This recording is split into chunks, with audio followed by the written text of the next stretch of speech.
Zdravím vás, volám sa Jakub Igas a som fyzioterapeut. V dnešnom videu si vysvetlíme, kedy ide o tenisový lakeť a kedy o golfový lakeť. Taktiež si povieme, ako sa vyhnúť bolesti lakťa počas bežných denných aktivít. Na to, aby si mohol účinne pracovať s bolesťou lakťa, musíš najprv vedieť, o aký typ problému ide. Najčastejšie sa stretávame s dvoma formami.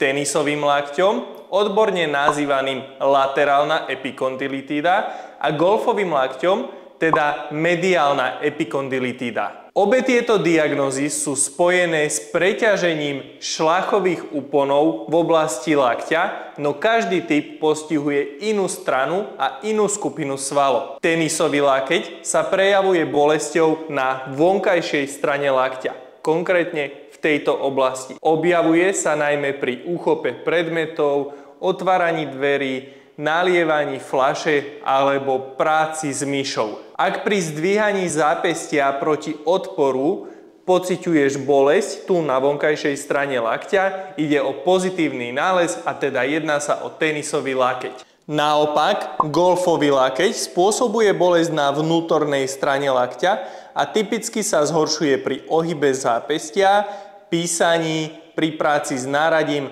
alebo zdvíhaní tašiek. Veľkú rolu v týchto ťažkostiach zohrávajú aj nesprávne pohybové návyky.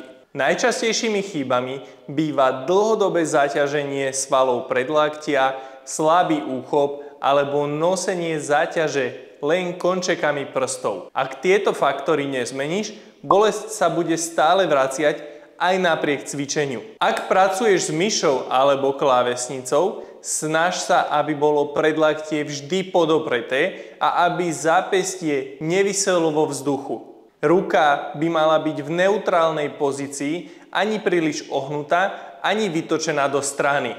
Pokiaľ v práci príliš často telefonuješ, nedrž mobil celý čas pri uchu, radšej použij slúchadlá. A ak nosíš tašku alebo nákup, nenies ju končekami prstov, ale celou plochou dlane.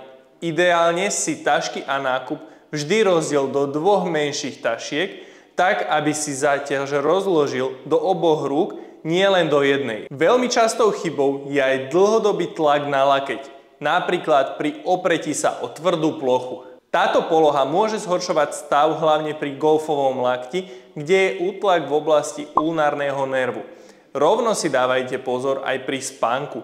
Lakeť by nemal byť v noci v extrémnom ohybe. Aby si lakeť odľahčil počas dňa, najmä pri práci, športe alebo domácich činnostiach, môžeš siahnuť po špeciálnej bandáži na tenisový alebo golfový lakeť z nášho e-shopu Rozhybto. Táto bandáž mechanicky odľahčí preťažený úpon, zníži napätie vo svaloch a zároveň ti pripomenie, že ruku máš šetriť. Nie je to náhrada za cvičenie, ale skvelý doplnok v akútnych a bolestivých fázach. Ak sa vám toto video páčilo, nezabudnite dať like, zdieľať video a odoberať tento Rozhybto kanál.